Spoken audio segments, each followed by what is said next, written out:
병원에 갔는데 어디가 어떻게 아프냐 묻지는 않고 보자마자 밥 타령이야? 뭐, 밥 타령? 그래?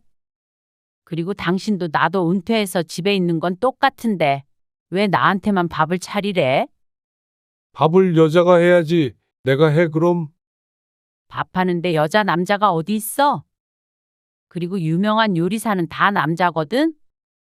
아프다 그래서 아침밥 대충 해도 봐줬더니 무슨 말 같지도 않은 소리야? 뭐? 봐줘? 안 봐주면 어떻게 되는데? 진짜 한번 해보자는 거야? 뭐라도 해놓으면 자기만 홀랑 먹어버리고 나는 남은 거나 주워 먹고 말이야. 그래 놓고는 밥하는 게 뭐가 힘드냐고? 참나, 남이 해준 건 술술 잘 넘어가지? 자기 손으로 해 먹어야 힘든 줄 알지? 라면밖에 못 끓이면서 밥하는 게 쉽네 어쨌네 하지 말어. 이제부터는 당신 밥은 당신이 해 먹어. 뭐, 어디 가서 물어봐라. 내가 창피해서 어디다가 말도 못해. 남편 밥 해주는 거 가지고 이렇게 난리치는 여자는 당신밖에 없어. 창피? 그래? 어디 한번 다른 사람들한테 물어봐. 누가 창피한 건지. 어지간히 해. 당신이 소야? 아니, 소도 당신보다는 덜 먹겠어. 그리고 당신 입만 입인 거 아니야? 나도 맛있는 거 먹을 줄 알아. 그리고 항상 나한테 손잡다고 뭐라고 하지. 그러니까 당신이 먹고 싶은 거 원 없이 해 먹어. 나도 나 먹고 싶은 거 알아서 해서 먹을 테니까. 오늘 이야기 속 주인공은 62세 선명아 씨입니다. 그리고 그녀의 남편에 관한 이야기이죠. 손 씨의 남편은 젊었을 적부터 먹는 것에 관한하는 유별났습니다. 많이 먹는 것은 물론이고 음식이 앞에 있으면 아내고 자식이고 없을 정도로 식탐이 강했습니다. 그래서 처음 결혼했을 때는 부끄럽지만 음식 때문에 많이 싸우기도 했습니다. 그런데 계속 맞벌이했던 젊은 시절은 그나마 나았습니다. 손 씨도 남편도 은퇴를 하고 60대가 되니 지옥이 시작된 기분이었습니다. 매끼 손수 차려야 하는 양이 남들의 서너 배는 되었습니다. 그게 대부분 남편의 입으로 들어갔습니다. 게다가 자기 입만 입이고 손 씨의 입은 주둥이로 아는 듯 했습니다. 지긋지긋했습니다. 이 나이까지 혼인관계를 유지하는 이유가 밥을 얻어먹기 위해서가 아닌가 하는 의심마저 들었습니다. 손 씨도 이제 이런 이기적이고 무심한 남편과 사는 게 지쳤습니다. 갈라설 게 아니라면 다른 방법을 찾아야 했죠. 손 씨는 딸만 둘이 있었습니다. 딸 둘 모두 결혼해서 아이 낳고 잘 살고 있었습니다. 손 씨는 6년 전에 무릎을 다쳐서 일을 그만두었습니다. 그리고 남편은 2년 전까지 일을 하다가 퇴직했죠. 그러니 이전 전부터는 손 씨 부부 모두 일을 하지 않고 집에 있었습니다. 벌어둔 돈으로 이제 아끼며 잘 살자 싶었지만 손 씨는 최근에 새롭게 취업을 해야 하나 진지하게 고민하고 있었습니다. 집에 붙어 있는 것보다 그게 정신 건강에 나을 것 같았습니다. 하루 종일 그리고 매일 남편과 있으니 이건 내가 남편과 함께 사는 것인지 아니면 곰을 키우는 것인지 헷갈릴 지경이었습니다. 자식들 다 결혼시켜놨으니 이제는 편히 쉬면서 소소하게 살아가면 되겠다 싶었지만 남편 때문에 그게 잘 지켜지지 않았습니다. 남편이 퇴직하기 전 젊었을 때부터 느꼈던 바이지만 참 자기밖에 모르는 사람이었습니다. 특히나 먹는 것에 있어서는 말이죠. 남다른 대식가인 것은 평생에 걸쳐서 깨달았지만 퇴직하고 삼시세끼를 집에서 먹으니 그걸 손 씨가 감당하기가 너무 힘들었습니다. 남들에게 말하면 뭐 그런 걸로 고민을 하냐 대수롭지 않게 여기겠지만 손 씨에게는 가장 큰 고민이자 손 씨의 노후를 괴롭히는 일이었습니다. 이것밖에 안 차렸어. 배고프다고 했잖아. 어제부터 굶었는데. 이것밖에 안 하다니. 먹고 남으면 저녁에 또 먹으려고 넉넉하게 했어. 넉넉? 아무튼간 손이 작다니까. 그래가지고 어디 가서 귀여움 못 받아. 내가 이 나이에 어딜 가서 귀여움을 받아? 얼른 앉아. 내시경 때문에 어제 저녁부터 굶은 남편이 병원에 다녀온 뒤 차린 밥상을 보고서는 불만이 한가득이었습니다. 남편이 이렇게 말하니 밥상이 상당히 초라할 것이라고 예상하겠지만 보통 4, 5명이 먹을 수 있는 양이었습니다. 모든 접시는 다 대접이었습니다. 콩나물 무침, 두부부침 8장, 콩자반, 무생채, 가운데에는 큰 냄비에 돼지고기 넣은 김치찌개가 있었습니다. 믿기지 않겠지만 남편은 이걸 전부 한 끼에 먹었습니다. 손 씨는 식탁 맞은편에 앉아서 젓가락을 들었다가 몇 번 반찬을 집어보지도 못했습니다. 늘 넉넉하게 한다고 했지만 남편의 전투적인 식탐 앞에서는 초라한 수준인 듯 했습니다. 눈앞에 보이는 건 다 먹어치워야 직성이 풀리는 사람이었습니다. 손 씨가 숟가락을 들어 김치찌개에 들어있는 돼지고기를 뜨려고 하자 남편의 숟가락이 얼른 다가와 낚아채갔습니다. 손 씨가 남편을 쳐다보았지만 아무렇지 않게 식사를 하고 있었습니다. 남이 먹던 말던 관심 밖이었습니다. 그러니 손 씨는 오히려 입맛이 떨어지는 기분이 들었습니다. 남편의 식사가 끝나가자 손 씨는 한숨을 참을 수가 없었습니다. 적어도 2끼는 먹어야 하는 양을 했는데 남편에겐 소용이 없었습니다. 거의 비워진 접시들을 보자 눈앞이 깜깜했습니다. 당장 다음 끼니의 반찬을 전부 새로 해야 하니 머리가 바쁘게 돌아갔습니다. 당신 참 신기하다. 뭐가? 그렇게 많이 먹으면 속 안 부대껴? 많이 먹긴. 왕년에는 이렇게 하루에 4-5끼도 먹었어. 과장인 듯 하지만 맞는 말이었습니다. 손 씨가 직접 보고 살았으니 말이죠. 어떻게 나이가 들어도 여전한지 몰랐습니다. 손 씨부터도 나이가 드니 입맛이 떨어지고 많이 먹으면 종일 속이 좋지 않고 힘들었습니다. 여자와 남자의 차이인지 단순히 손 씨의 남편만 그런 건지 궁금할 지경이었습니다. 2-3끼에 나눠서 먹으려고 한 거야. 매 끼마다 반찬하는 거 힘들단 말이야. 그것도 매번 새로운 반찬들로 말이죠. 하지만 남편은 그런 손 씨의 푸념을 전혀 이해하지 못했습니다. 아니, 이제 일도 안 하고 집에서 밥만 하면 되는데 뭐가 힘들다고 난리야? 밥하는 게 쉬운 건 줄 알아? 그게 어려운 일이면 나가서 일은 어떻게 했어? 안 해봤으니까 그렇게 말을 하지. 차라리 나가서 일을 하고 싶네. 그리고 당신이 보통 먹성이야? 먹성 얘기가 나오자 남편도 찔끔했지만 여전히 밥하는 게 뭐 대수냐는 반응이었습니다. 무릎 때문에 어쩔 수 없이 남편보다 일찍 은퇴해서 5년 동안 집에 있었는데 그때부터는 꼭 부엌대기한테 말하듯이 하는 남편에게 열이 받았습니다. 늘 저럴 때마다 숟가락으로 한 대 치고 싶은 기분이었습니다. 상상 속에서는 몇 번이나 그랬습니다. 평생 맞벌이 하면서도 늘 아침 저녁을 챙겨주니 남편은 그게 쉬운 일인 줄 아는 모양이었습니다. 지지고 볶고 뚝딱하면 완성된 요리가 나오는 줄 아는 모양이었습니다. 원래 요리를 좋아하지도 싫어하지도 않았는데 지금에 이르러서는 요리가 싫었습니다. 남들처럼 말이야. 일주일치 식단을 딱 짜가지고 계획성 있게 차려. 맨날 무슨 반찬할까 머리 아프다고 투덜대지 말고. 기가 막혀서 대꾸하고 싶지도 않았습니다. 대꾸해봤자 1절, 2절, 3절, 4절까지 잔소리를 들어야 함을 이미 알고 있기 때문이었죠. 그런데 그냥 남편이 많이 먹는 것으로 괴롭다면 나쁘다고 할 수 있겠지만 손 씨가 지긋지긋해 하는 것에는 이유가 더 있었습니다. 손 씨 남편은 자기 입만 입인 사람이었습니다. 남의 입에 들어가는 것에 대해서는 전혀 신경 쓰지 않았습니다. 특히나 손 씨 말이죠.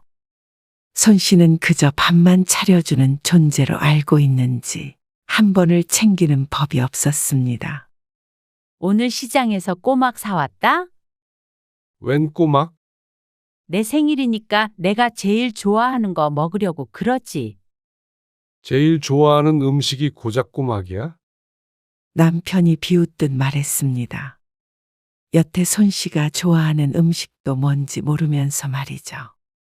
빈정이 상했지만 맛있게 먹을 생각에 기분이 좋았습니다. 남편이 먹을 것도 생각해서 가장 큰 접시에 산더미처럼 쌓았습니다. 양념도 올리고 뿌듯하게 쳐다보고 있는데 남편이 식탁 앞에 앉으며 말했습니다. 김치 좀 새로 꺼내서 먹자. 잠깐만. 김치 냉장고에서 꺼내올게. 손 씨가 다용도실에 들어가서 김치를 꺼냈는데 때마침 딸에게서 전화가 걸려왔습니다. 여보세요. 엄마. 생신 축하해요. 못 가서 미안하고. 아냐? 바쁜데 뭘 와? 가까운 것도 아니고 맛있는 거 해 먹어? 오늘 시장에서 꼬막 사와서 지금 먹으려고. 밥 차리고 있어. 꼬막? 엄마 엄청 좋아하잖아. 그래도 너는 아는구나. 알지? 손 씨는 다용도실에 서서 딸과 10분 정도 통화를 했습니다. 아, 엄마 밥 차리고 있다고 그랬지. 얼른 드세요. 끊을 테니까. 그래. 김치 꺼내러 왔다가 계속 있었네. 생신 축하해요. 그래. 고마워. 손 씨는 딸과 전화를 끊었습니다. 그리고 꺼낸 김치를 들고 부엌으로 돌아갔습니다. 그리고 칼로 썰어서 접시에 담아 식탁에 두었죠. 이제 밥만 푸면 되겠다 싶어서 돌아서려는데 눈앞에 보이는 광경에 놀라서 발걸음을 멈췄습니다. 어? 왜? 양손으로 들고서 꼬막을 발라 먹던 남편이 태연하게 물었습니다. 하지만 이미 식탁은 엉망진창이었습니다. 산더미처럼 있던 꼬막은 이제 거의 바닥을 드러내고 있었고 식탁 위에는 빈 껍데기가 또 다른 산을 이루고 있었죠. 이거 다 먹은 거야? 뭐 하는데 김치 꺼내러 가서 이제 와? 전화가 와서. 근데 이거 혼자 다 먹었어? 왜? 냉장고에 더 없어? 방금 해서 식탁 위에 둔 걸 뻔히 알면서도 묻는 남편. 손 씨는 허탈해서 밥을 가지러 가는 것도 잊고서는 그 앞에 서 있었습니다. 기다리느라 밥도 없이 먹어서 무지 짜네. 얼른 밥 좀 줘. 손가락을 쪽쪽 빨며 말하는 남편에게 화가 나 눈앞이 벌게지는 것 같은 기분이었습니다. 가만히 서 있는 손 씨를 의아하게 쳐다본 남편이 재촉했습니다. 아, 밥 안 먹어? 국도 다 식었네. 이것도 대표와. 당신, 이거 내가 제일 좋아하는 거라고. 생일이라서 사왔다고 했잖아. 아, 앉아서 먹어. 먹으면 되지 왜 또 그래? 당신이 다 먹었잖아. 여기 있잖아. 뭘 다 먹었다고 그래? 꼬막이 몇 개 남아있지도 않은 접시를 턱끝으로 가리키며 말하는 남편을 어이없다는 듯이 바라보자 남편은 적반하장으로 나왔습니다. 아, 그러길래 내가 항상 말하잖아. 음식 할 때는 넉넉하게 좀 하라고. 뭐 먹어보려고 하면 없어. 난 또 냉장고에 더 있는 줄 알았지. 내가 생일에 뭐 당신한테 미역국을 끓여달래? 아니면 선물을 달래? 나 먹고 싶은 거 해서 먹겠다는데 그것도 못하게 해. 누가 못하게 해?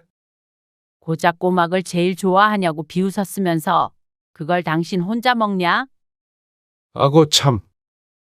진짜 먹을 거 가지고 쪼잔하게 그러네. 남편은 손 씨를 비난했습니다.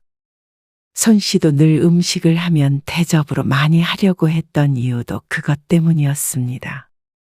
먹는 걸로 서운할까봐 그랬습니다. 하지만 오히려 먹는 걸로 사람을 서운하게 하는 게 자신이라는 사실을 남편은 모르는 것 같았습니다. 음식을 많이 하면 많은 대로, 적으면 적은 대로 전부 남편의 입속으로 들어갔습니다. 따로 덜어놓아도 자기 것 먼저 다 먹고 손 씨의 몫을 뺏어가는 것도 예사였고 냉장고에 따로 넣어놔도 다 꺼내 먹었습니다. 남편은 빈정이 상한 듯 숟가락을 내려놓더니 잠시 뒤에 스스로 밥솥에서 밥을 퍼다가 식사를 이어갔습니다. 사람이 아니라 곰과 함께 사는 기분이었습니다. 아무튼간 밥 좀 해주는 거 가지고 유세는 궁시렁거리며 밥을 퍼먹는 남편에게 손 씨가 말했습니다. 이제부터는 그럼 당신이 차려서 먹어. 뭐 밥 해주는 걸로 유세 떠는 거 보고 싶지 않으면 직접 해 먹어. 그러면 치사스럽지도 않고 좋네. 그러자 아주 난리가 났습니다. 남편 알기를 우습게 한다. 가장을 이렇게 대접한다. 저렇게 대접한다 해가면서 말이죠. 손 씨의 생일에 집안 분위기는 살얼음판 같았습니다. 하지만 손 씨도 내 손으로 밥 해주면서 그런 소리를 들어야 하는지 몰랐습니다. 평소 같았으면 그저 속으로 궁시렁거리고 말았겠지만 하필이면 생일에 그런 취급당하고 내가 좋아하는 음식은 손도 못 댔던 게 무척 서운하고 서러웠습니다. 무심하고 이기적인 건 알고 있었지만 나이가 들면 들수록 심해지는 것 같았습니다. 이런 남편한테 평생 밥 차려주고 핀잔을 듣고 살아야 한다고 생각하니 화가 나서 견딜 수가 없었죠. 그날 저녁 부엌에서 요란한 소리가 났습니다. 손 씨가 밥을 안 차리니 혼자 라면이라도 끓여 먹으려는 모양인지 후라이팬이며 냄비며 다 꺼내놓고 뒤적거렸습니다. 신경 쓰였지만 모르는 척 앉아서 TV 드라마를 보고 있었습니다. 남편이 에이씨 해가면서 한참 씨름하더니 라면 냄새가 났습니다.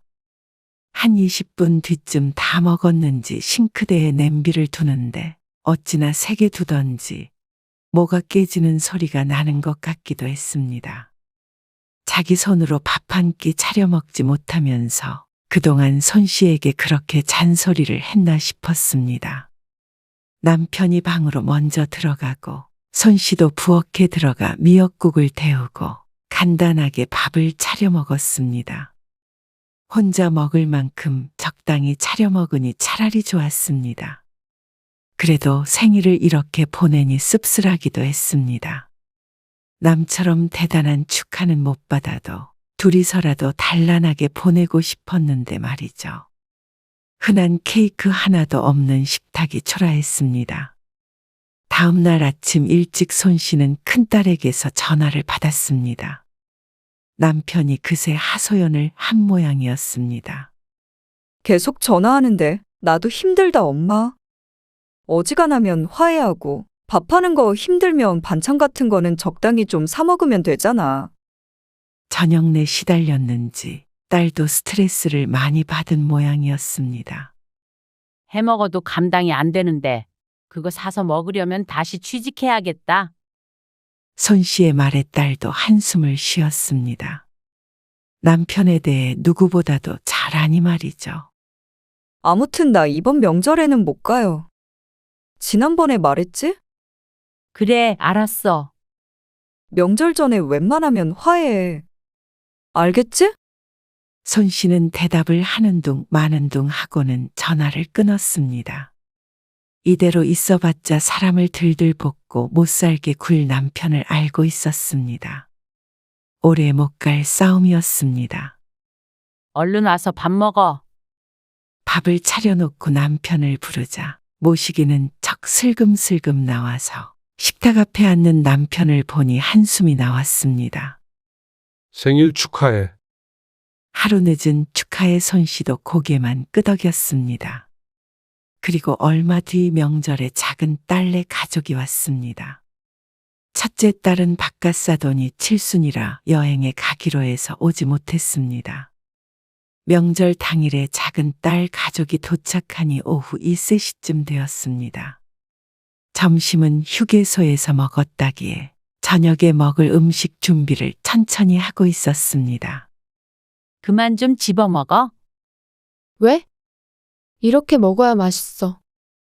음식을 준비하는데 남편이 집어먹고 딸도 사위도 하나씩 집어먹어서 뭘 할 수가 없었습니다. 홍어 무침에다가 막걸리 한 사발 마시자. 손씨는 하던 요리를 멈추고 미리 해두었던 홍어 무침을 내왔습니다. 아직 배고프지 않을 시간이라 손씨도 같이 자리하려고 하던 요리를 마무리했습니다. 그러고 나서 뒷정리를 좀 한다고 부엌에 있다가 거실로 나가보니 홍어 무침은 각자 접시에 덜어진 상태였습니다. 그리고 손씨의 몫은 없었습니다. 작은 딸마저도 어쩜 저렇게 아빠랑 똑같은지 몰랐죠. 그리고 저녁 때가 되어도 마찬가지였습니다. 오후 내내 준비한 저녁밥을 다 같이 먹는데 손씨가 올 때까지 아무도 기다려주지 않았습니다. 딸은 어린 손주들 먹이느라 바빴고 남편이나 사위도 자기 입으로 음식을 밀어넣기 바빴습니다. 사위는 원래 그러지 않았습니다. 처음에 인사 왔을 때만 하더라도 깨작깨작 먹는다고 남편에게 잔소리를 듣곤 했습니다. 그런데 많이 먹는 식구랑 같이 사니 식성도 바뀌는 모양이었습니다. 지금은 몇 년 전보다 살도 많이 쪘고 일반 사람들보다도 먹는 양이 확실히 많았습니다. 그렇게 잘 먹는 사람들이 식탁 앞에 모여 우걱우걱 먹는 것을 보자 손씨는 기가 질리는 기분이었습니다. 명절이라고 특별히 음식을 많이 했는데도 부족한 듯 보였습니다. 그 틈에 앉아서 밥을 먹는데 입맛이 뚝 떨어지는 것 같았죠. 이럴 거면 차라리 명절마다 한식 뷔페 같은 곳에 가서 식사를 하는 게 낫겠다 생각하다가 이내 고개를 저었습니다. 이 정도면 한식 뷔페에 가서도 쫓겨날 것 같았죠. 명절이 지나고 손씨는 감기에 걸려 호되게 앓아야 했습니다. 그거 독감 아니야? 그런가 모르겠다. 힘없이 누워있으니 남편이 옆에 와서 혀를 끌끌 찼습니다. 그냥 병원을 갔다 와. 어제 당신 친구 만나러 갔을 때 혼자 갔다 왔어. 감기약 받아왔는데 잘 안 드네. 그래? 그럼 밥은? 밥? 아침은 먹어야 할 거 아니야. 아, 힘없어서 밥 못 차려. 당신이 좀 차려서 먹어. 아, 누가 나 먹자고 그래? 당신 약 먹으려면 밥을 먹어야 하니까 그렇지. 정말로 걱정해서 그런지는 몰라도 어쨌거나 밥은 먹어야 했기에 힘든 몸을 일으켜 세웠습니다. 이런 때 죽이라도 좀 끓여서 갖다 주는 남편이었으면 했지만 그럴 리가 없다는 것을 알기에 스스로 할 수밖에 없었습니다. 입맛이 없어 손씨의 몫은 죽이었고 남편도 국 하나에 밑반찬을 꺼내서 주었더니 입이 대빨 나와서 중얼거렸습니다. 밥을 이렇게 부실하게 먹으니까 아픈 거야. 또 이어지는 반찬 타령의 손씨는 한 귀로 듣고 한 귀로 흘려버렸습니다. 몸도 아픈데 남편 투정을 듣고 있기가 힘들었습니다. 손씨는 죽도 먹는 둥 마는 둥 하고 일어나 약을 먹었습니다. 그리고 그대로 다시 방으로 들어가 누웠습니다. 그새 다른 게 있나 보는지 냉장고를 열었다 닫았다 하는 소리가 들렸습니다. 그리고 점심때가 될 때까지 손씨는 내리 잠만 잤습니다. 몸이 뜨끈한 게 약을 먹어도 소용이 없는 것 같았습니다. 여보, 아무래도 그냥 감기가 아닌 것 같은데. 병원에 다시 가봐야 될 것 같아. 그래. 갔다 와. 당신이 좀 태워줘야지. 나 이제 나가봐야 돼. 어딜? 아, 당신이 점심도 못 챙겨줄 것 같아서 나가서 먹으려고 약속 잡았지. 그러면 나가는 길에 내려주면 되잖아. 저기 대학병원 가려는 거 아니야? 맞아. 아, 그쪽으로 안 가? 완전 반대 방향이야. 택시 타고 가. 아이고, 시간 다 됐네. 남편은 TV를 끄더니 얼른 일어나 외투를 챙겼습니다. 저녁 먹기 전에 올 거니까 갔다 와서 쉬고 있어. 부디 그때까지는 몸을 회복해서 저녁은 제대로 차려달라는 말로 들렸습니다. 실제로도 그런 뜻이 내포되어 있는 게 맞았습니다. 기가 막히고 속이 끓었습니다. 이미 쌩하고 나가버린 남편 때문에 손 씨는 혼자 아픈 몸을 이끌고 택시를 타고 병원에 가야 했습니다. 무심한 줄은 익히 알고 있었지만 어떻게 매번 이렇게 사람을 섭섭하게 하는지 그것도 재주라면 재주라고 생각했습니다. 다행히 독감은 아니었고 몸살이 난 듯 했습니다. 손 씨는 병원에 다녀와서 약을 먹고 잠만 잤습니다. 한참 지나니 몸을 흔드는 손길에 정신이 들었습니다. 이미 사위는 어두워진 상태였습니다. 뭔 놈의 잠을 이 시간까지 자? 오전에도 잠만 자더니. 그러다 곰 되겠다. 집에 온 지 꽤 됐는지 편한 차림을 하고 있는 남편이었습니다. 내가 기다리다 못해서 깨운다. 저녁 먹어야지. 그 소리에 몽롱했던 정신이 번쩍 드는 것 같았습니다. 오래 자고 일어나서 낮보다는 몸 상태는 좋은 것 같았지만 그래도 몸이 무겁게 축축 처졌습니다. 내가 지금 이러고 또 밥을 차려야 해? 그러자 남편 이 인상을 찌푸렸습니다. 그럼 밥을 당신이 차리지 누가 차려? 냉장고에 있는 반찬 꺼내서 먹으면 되잖아. 그럼 국은? 풀떼기만 꺼내서 밥 먹으라는 거야? 아침에도 그렇게 먹었잖아. 오늘만 그냥 그렇게 먹어. 아, 그러면 미리 말을 해야 할 거 아니야? 그러면 저녁까지 먹고 들어왔지. 남편이 언성을 높이자 손시도 속에서 울컥해서 대꾸했습니다. 아픈 마누라 밥 챙겨줄 생각은 못하고 당신 입으로 들어가는 것만 신경 쓰이지? 뭐? 또 무슨 소리야? 병원에 갔는데 어디가 어떻게 아프냐 묻지는 않고 보자마자 밥 타령이야? 뭐? 밥 타령? 그래? 그리고 은퇴해서 집에 있는 건 둘이 똑같은데 왜 나한테만 밥을 차리래? 밥을 여자가 해야지. 내가 해, 그럼? 밥하는데 여자 남자가 어디 있어? 그리고 유명한 요리사는 다 남자거든? 아프다고 해서 아침밥 대충 해도 봐줬더니 무슨 말 같지도 않은 소리야? 뭐? 봐줘? 안 봐주면 어떻게 되는데? 진짜 한번 해보자는 거야? 지긋지긋했습니다. 옛날 아버지 세대보다도 더한 남편이었습니다. 어쩌면 그동안 그렇게 살게 냅둔 자신의 잘못인 듯도 했습니다. 그 문제 때문에 수도 없이 다툼이 있었지만 결국 져준 것이 손시이니 말이죠.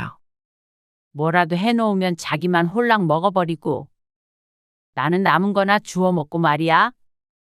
그래 놓고는 밥하는 게 뭐가 힘드냐고? 참나, 남이 해준 건 술술 잘 넘어가지? 자기 손으로 해 먹어야 힘든 줄 알지? 라면밖에 못 끓이면서 밥하는 게 쉽네 어쨌네 하지 말어. 이제부터는 당신 밥은 당신이 해 먹어.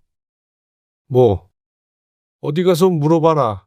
내가 창피해서 어디다가 말도 못해. 남편 밥 해주는 거 가지고 이렇게 난리치는 여자는 당신밖에 없어. 창피? 그래? 어디 한번 다른 사람들한테 물어봐. 누가 창피한 건지. 식탐에는 약도 없어. 식탐? 그래? 어지간히 해. 당신이 소야? 아니, 소도 당신보다는 덜 먹겠어. 그리고 당신 입만 입인 거 아니야? 나도 맛있는 거 먹을 줄 알아. 그리고 항상 나한테 손잡다고 뭐라고 하지. 그러니까 당신이 먹고 싶은 거 원 없이 해 먹어. 나도 나 먹고 싶은 거 알아서 해서 먹을 테니까. 그러는 거 아니다. 이제 일 안 한다고 가장을 이렇게 무시하는 거 아니야. 아, 일은 당신만 했어? 나도 똑같은 입장이야. 공평하게 하자면 내가 평생 밥 차렸으니까 남은 평생은 당신이 차려야 해. 근데 당신한테 내 밥 차려달라고 안 하니까 스스로 해 먹어. 그건 어렵지 않잖아. 밥 차리는 게 별거야? 안 그래?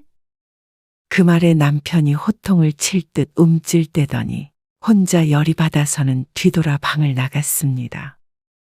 어찌나 방문을 세게 닫던지 문이 부서질 듯 큰 소리를 냈습니다. 무섭지도 않아서 자리에 누웠습니다. 1시간만 더 누워있다가 출출하면 나갈 생각이었습니다. 그리고 그날부터 손 씨는 정말로 혼자 먹을 밥만 차렸습니다. 뭐야, 내 밥은?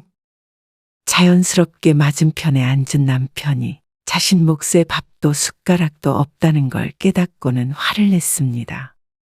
각자 먹기로 했잖아. 손 씨는 태연하게 마저 식사를 했습니다. 딱 손 씨가 먹을 만큼만 했고 반찬은 찌개 하나와 멸치볶음 하나가 전부였습니다. 이것저것 하기도 귀찮아서 늘 이렇게 먹고 싶었습니다.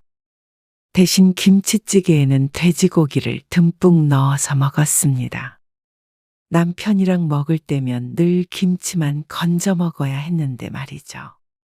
정말 치사스러워서 못 살겠다. 남편은 고개를 절레절레 저으며 자리에서 일어나 차키를 챙겼습니다. 또 어디 나가서 먹을 모양이었습니다. 손 씨는 그의 아랑곳하지 않고 식사에 집중했습니다. 누가 뺏어 먹나 급하게 밥을 들이마시는 남편 없이 식사를 하니 평화롭기까지 한 식사 시간이었습니다. 그날 이후로 남편의 히스테리는 늘어만 갔습니다. 끼니마다 나가서 사 먹을 수도 없고 그렇다고 집에서 뭘 챙겨 먹을 만한 재주는 없으니 스트레스가 쌓이는 모양이었습니다. 손 씨가 부엌에 뒹구는 라면 봉지를 쓰레기통에 넣었습니다. 라면을 끓여 먹은 모양인데 한 번 먹는데 3봉지는 기본이었습니다. 나이가 60이 넘었는데도 말이죠. 손 씨가 밥을 차려서 또 혼자 먹자 남편이 거실에서 자꾸만 힐끔힐끔 쳐다보았습니다. 며칠간 사나웠던 기세는 눈에 띄게 수그러들어 있었습니다. 밥 앞에서는 장사 없는 모양이었습니다. 손 씨가 밥을 안 해주니 팔다리 잘린 사람처럼 그러고 있는 게 차량마저 보이기도 했습니다.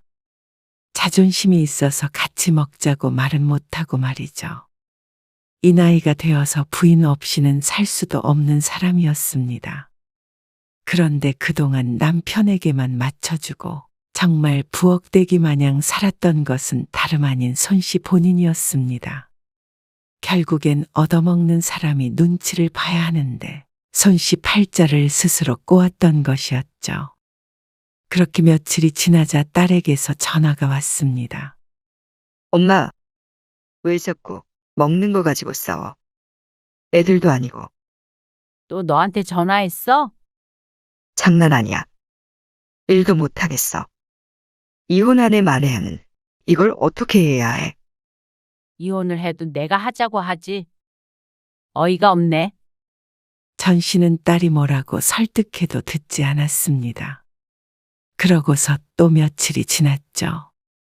그리고 먼저 백기를 든 것은 당연히 남편이었습니다. 집안 살림은 이제부터 내가 다 할게. 그러니까 밥만이라도 좀 차려줘. 살림을 당신이다? 설거지도 그렇고 청소랑 빨래랑 다 할게. 그리고 아, 그리고 뭘 더 해야 되는데. 사과는 해야지. 무슨 사과? 밥 차리는 게 뭐가 힘드냐 했던 거. 내 생일에 당신 혼자만 꼬막 다 먹어버린 거. 아픈데도 밥 차리라고 화냈던 거 등등. 그래. 알았어. 미안해. 그리고 이제는 접시에 따로 담을 거야. 내가 먹는 거, 당신이 먹는 거 다 따로 담을 거야. 내 몫은 절대 손대지 마. 아, 이렇게까지 해야 돼? 부부끼리. 그게 싫으면 말어. 지금처럼 각자 알아서 해. 아, 알았어. 그렇게 할게. 하면 되잖아. 약속 어기거나 또 여자가 어쩌고 밥이 어쩌고 하면 나도 그날부터 밥 안 차려. 아니, 이 집에서 같이 못 사는 거야. 알겠어? 그러자 남편이 풀이 팍 죽었습니다. 알았다니까. 그러면 밥 차릴 테니까 집 청소 좀 하고 있어. 쓰레기도 갖다 버리고. 알았어. 마음 같아서는 혼자 살며 혼자 밥해 먹고 살고 싶었지만 마지막이라고 생각하고 기회를 한번 주자 싶었습니다. 반품은 언제든지 가능하니까 말이죠.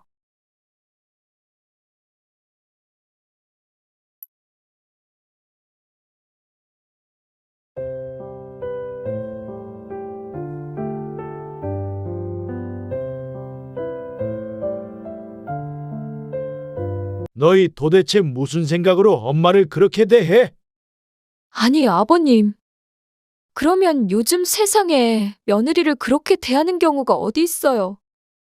다른 며느리들 같았으면 진작에 발길 끊었을 거예요. 저는 그렇게 하기는 싫고 잘 해결하고 싶어서 똑같이 하면 어머님이 느끼는 바가 있으실 거라고 생각했어요. 그렇게 나름 조용히 해결하려고 한 거예요. 근데 아가씨가 전화를 해서 갑자기 화내고 윽박을 지르는 바람에 그걸 말이라고 해? 수찬이 너는 이 행동이 맞다고 생각하냐? 너는 그래놓고는 밥이 목구멍으로 넘어가. 어떻게 이렇게 부모 알기를 우습게 알아? 아버지, 그게 아니라요. 민선이도 나름대로 사정이. 사정이 어찌 됐건 간에 그렇게 다 마음에 안 들고 화가 나고 그러면 안 보고 살면 그만이야. 그동안 네 엄마가 너희 눈치 보느라 힘들었던 거 하나도 모르지? 나도 더 이상 네 엄마 고생시킬 마음 없다. 그렇게 잘난 너희가 알아서 살아. 그리고 자식이라는 이유로 받은 지원은 다 돌려줘라. 오늘 이야기 속 주인공은 65세 조현심 씨입니다. 그리고 그녀의 아들과 며느리에 관한 이야기이죠. 시집에서 식은밥을 먹은 며느리. 옛날엔 자주 있는 일이었고 며느리들은 불만을 가질 수 없었습니다. 그랬던 시절이 있었죠. 하지만 이제는 그런 일은 당하면 시모를 불러내 복수를 하는 며느리가 있는 시대가 되었습니다. 그게 바로 조 씨의 며느리였습니다. 하지만 조 씨는 억울했습니다. 정말로 며느리를 차별해서 며느리만 찬밥을 줬다면 비난받아 마땅하겠죠. 그럴 수밖에 없는 상황에서 다 같이 먹은 식은 밥을 가지고 복수를 했다는 며느리가 황당했습니다. 그리고 뒤늦게 그 사실을 알게 된 조 씨의 남편. 조 씨는 그 자리를 도망쳤지만 남편은 오히려 아들 며느리를 찾아갔습니다. 그리고 먹던 밥상을 뒤집어 엎어버렸죠. 조 씨도 속이 시원했습니다. 진작에 그럴 걸 하고 후회하기도 했습니다. 시부모를 부모로 생각 안 하는 며느리와 그런 며느리 편을 드는 아들은 이제 조 씨의 집에는 발도 못 들이게 되었습니다. 조 씨는 아들, 딸이 하나씩 있었습니다. 딸은 아직 결혼하지 않아서 같이 살고 있었고 아들은 최근에 결혼했습니다. 며느리는 아들보다 4살 어렸습니다. 그래서 그런지 애 같은 구석은 있었지만 적어도 아들보다는 똑부러지는 듯 보였습니다. 그래서 그런 철부지일 것이라고는 상상도 하지 못했습니다. 어쩌면 처음부터 예견된 일이었는지도 몰랐습니다. 결혼하고 나서 첫 명절 때부터 심상치가 않았죠. 이걸 어머님이 다 차리신 거예요? 수찬이 아빠가 같이 돕긴 했지. 나는 뭐 재료 손질만 했지. 새언니, 엄마가 요리 진짜 잘하거든요. 집에 갈 때 싸가세요. 그래요? 며느리는 상다리 부러지게 차려진 밥상을 보고 놀란 듯 했습니다. 차례는 지내지 않지만 그래도 명절은 평소보다도 푸짐하게 차리려고 노력했습니다. 아무래도 잔치상은 잔치상이었죠. 진짜 맛있는데요? 그래? 다행이네. 조 씨는 기분 좋게 웃으며 식사를 했습니다. 며느리는 이따 집에 갈 때 정말로 반찬들을 싸달라며 맛있게 먹었습니다. 아들도 어깨가 으쓱 올라간 것 같았죠. 신경 쓴 보람이 있는 듯 했습니다. 아무래도 5 식구가 푸짐하게 먹다 보니 식사 후에 설거지거리는 많이 나왔습니다. 요리 안 한 사람들끼리 치우자. 딸이 자리에서 일어나며 말했습니다. 그리고 분주하게 상을 치우는데 그런 딸을 따라서 아들도 그릇을 옮겼습니다. 며느리만 자리에 앉아 있었습니다. 오빠가 다 옮기고 냉장고에 넣고 해. 그리고 제가 거품할 테니까 언니가 헹굴래요? 아니면 반대로. 아, 제가 헹굴게요. 아들이 결혼하기 전에도 무척 익숙한 광경이었습니다. 조 씨가 요리를 하면 나머지 사람들이 치우고 설거지하고 뭐든 다 같이 하는 게 당연했습니다. 그래서 그게 며느리 입장에서는 기분이 좋지 않았다는 사실을 전혀 짐작하지 못했죠. 이건 우리가 치울 테니까 너희는 어서 가봐. 기다리시겠다. 네. 그럼 저희는 먼저 일어나 볼게요. 다음 날 아침, 명절 당일이 되었을 때 간단히 식사한 후에 아들네를 일찍 돌려보냈습니다. 사돈네가 1시간 반 정도 걸리는 곳에서 살았는데 아무래도 명절이니 차가 막힐 것 같아서 뒷정리도 시키지 않았습니다. 식구 1명 늘었다고 그래도 더 북적북적하고 좋은 것 같네. 그러게. 너도 얼른 결혼해 그럼. 조금만 기다려봐. 손주가 먼저 생기겠네. 그런데 명절이 끝나고 며칠 지나지 않았을 때 아들에게서 전화가 왔습니다. 그리고 하는 말이 뜻밖이었죠. 그날 민선이가 진짜 기분이 나빴다고 그러더라고요. 뭐? 왜? 명절에 와서 기분이 좋지 않았다는 며느리. 조 씨가 놀라서 되물었습니다. 혹시나 자신이나 딸이 실수라도 했나 싶었습니다. 며느리는 손님인데 설거지 시키셨잖아요. 그 말에 조 씨의 눈이 휘둥그레해졌습니다. 설거지? 네. 그래서 시집살이 한 것 같다고. 앞으로도 그러면 명절에 가고 싶지 않대요. 조 씨는 어안이 벙벙했습니다. 혼자 하라고 한 것도 아니고 아들, 딸도 모두 같이 했는데 그렇게 생각하고 있는 줄은 몰랐습니다. 많이 서운해했어요. 저는 처가에 가면 설거지 안 하니까. 그 말에 조 씨도 잠시 생각에 빠졌습니다. 그렇게 말하니 며느리가 서운한 이유는 이해가 갔습니다. 조 씨 가족에게는 당연한 일이겠지만 며느리 가족에겐 그게 아닐 수도 있겠다 싶었습니다.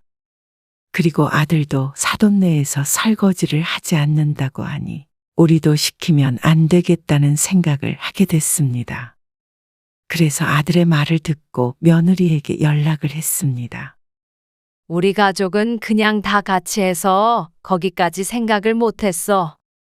시집살이 시킬 생각 아니었으니까 너무 서운해 하지 마라. 네, 무슨 말씀인지 알겠어요. 그래. 우리도 새 식구가 생긴 게 처음이라서 그러니까 이해해줘. 네, 그냥 손님이라고 생각해 주세요. 며느리의 마지막 말에는 조 씨도 잠시 대답을 하지 못했습니다. 며느리가 무슨 뜻으로 하는 말인지 짐작해 보려고 했지만 며느리는 인사말을 하고 전화를 끊었습니다. 아무래도 손님이라고 생각하라는 것은 그만한 대접을 해달라는 말인가 싶었습니다. 어쩐지 기분 좋은 통화는 아니었습니다.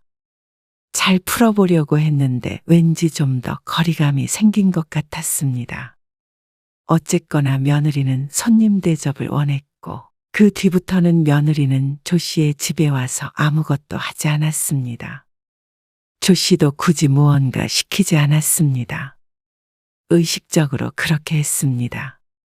그런데 또 그렇다고 며느리는 조 씨 가족과 거리를 두고 지내는 것도 아니었습니다. 다음 명절 때나 보나 싶었는데 아들과 함께 꽤나 자주 찾아왔습니다. 내일 저녁에 저녁 먹으러 가고 싶은데 괜찮으세요? 그래. 민선이가 엄마가 한 음식 좋아하잖아요. 지난번에 받아간 반찬도 진작 다 먹었고요. 그래. 그날의 일을 남편에게는 말하지 않았습니다. 어쩐지 남편이 알게 되면 좋아할 것 같지 않았습니다. 좋은 게 좋은 거라고 요즘 사람들은 조금 다르다고 생각하면 되지 않을까 싶었죠. 설거지는 내가 할게. 며느리와 통화한 내용을 알고 있던 딸은 먼저 나서서 자신이 설거지를 하겠다고 했습니다. 나름대로 눈치 있는 시누이가 되려는 모양이었고 조 씨로서는 그게 고마웠습니다. 그리고 그때까지만 해도 며느리와도 잘 지내보고 싶은 마음이 컸습니다.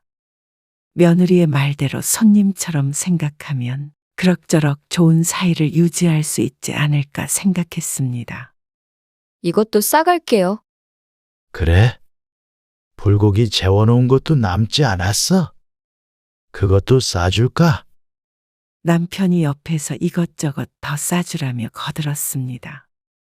그리고 먹고 싶은 거 있으면 연락해서 언제든지 얘기하고. 네. 그럴게요. 역시 며느리 사랑은 시아버지. 아들은 좋다고 웃었습니다. 아들 며느리는 주말에도 종종 왔고 평일 저녁에 찾아올 때도 있었습니다. 대부분 밥을 먹으러 왔습니다. 며느리 친정이 멀다 보니 집밥 먹기가 힘들다며 말이죠. 근데 손님으로 생각해야 된다고 해서 그렇게 했는데 손님이 자주 찾아오다 보니 불편한 마음도 컸습니다. 누구나 손님이 내 집에 자주 온다면 그런 기분이 들지 않을까 싶었습니다. 스스로가 대놓고 자신이 손님이라고 하니 조 씨도 며느리를 가족처럼 대하기가 힘들었습니다. 그리고 그건 딸도 마찬가지인 모양이었습니다. 원래 며느리들은 시집에 오는 거 싫어하지 않나? 엄마가 해준 밥이 그렇게 맛있나? 시집에도 자발적으로 오는 거 보니까. 그러게 반찬 가게를 해야 하나? 근데 솔직히 좀 불편하긴 해. 새언니 오면 엄마도 이것저것 신경 써야 하잖아. 그저께만 하더라도 오빠가 갑자기 온다고 그래서 마트도 새로 갔다 오고. 그러면서 딸은 불만이 있는지 궁시렁거렸습니다. 무슨 손님이 그렇게 남의 집에 자주 와? 그렇다고 뭐 밥 차리는 거 도와주기를 해? 아니면 설거지라도 해? 솔직히 그건 기본적인 예의 아닌가? 나 같으면 불편해서라도 내가 설거지 한다고 할 텐데. 새언니가 가만히 있으니까 이제는 오빠도 설거지 안 하려고 하더라. 얄미워. 딸이 무슨 말을 하는지는 충분히 알았습니다. 그리고 동의하는 부분도 많았고 말이죠. 하지만 그렇다고 해서 고작 그런 이유로 며느리를 섭섭하게 할 필요는 없었습니다. 그러니 시집이 편해서 자주 찾아오는 것이라고 생각하면 나쁘지 않은 것 같기도 했습니다. 어쨌거나 시집이라면 일을 가는 그런 며느리는 아닐 테니 말이죠. 그러던 어느 날 며느리가 임신했다는 소식을 듣게 되었습니다. 덕분에 집안 분위기는 한껏 들뜬 상태였습니다. 진짜 축하해요. 이건 제 선물이에요. 고마워요. 아가씨, 몸 조심하고. 네. 안 그래도 다음 주부터 일은 쉬기로 했어요. 조 씨가 며느리가 임신했다는 말을 듣고 아들 며느리를 집으로 초대해서 작은 잔치를 했습니다. 딸이 준비한 선물도 주고 꼭 명절 같은 날을 보냈습니다. 상 한가운데에는 딸이 낮에 사온 케이크도 있었죠. 감사해요. 며느리도 기쁘게 웃었고 조 씨는 이렇게 가족이 화목하게 지낼 수 있다는 것에 감사했습니다. 그러던 어느 날이었습니다. 조 씨의 남편은 약속이 있어 집을 비웠고 집에는 조 씨와 딸만 있었습니다. 밥 해야 돼? 아니, 점심 때 밥을 너무 많이 해서 남았어. 그거 먹자. 아빠도 안 계신데 김치찌개만 하나 끓여서 대충 먹을까?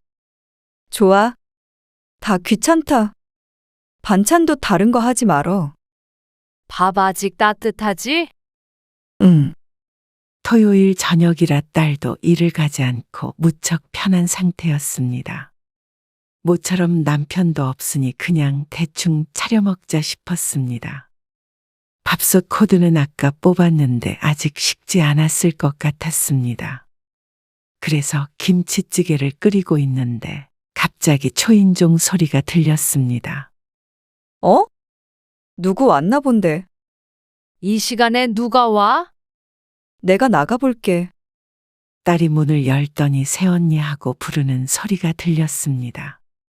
조 씨가 현관으로 다가가자 며느리가 혼자서 들어왔습니다. 연락도 없이 어쩐 일이야? 조 씨가 당황해서 묻자 며느리가 태연하게 대답했습니다. 수찬 씨 출장 갔는데 늦게 온대요. 혼자 밥 먹기 싫어서 왔어요. 식사 전이시죠? 지금 먹으려고 준비 중이긴 한데 김치찌개만 대충 끓여서 먹으려고. 미리 연락 좀 주지. 그럼 뭐라도 차려놨을 텐데. 괜찮아요.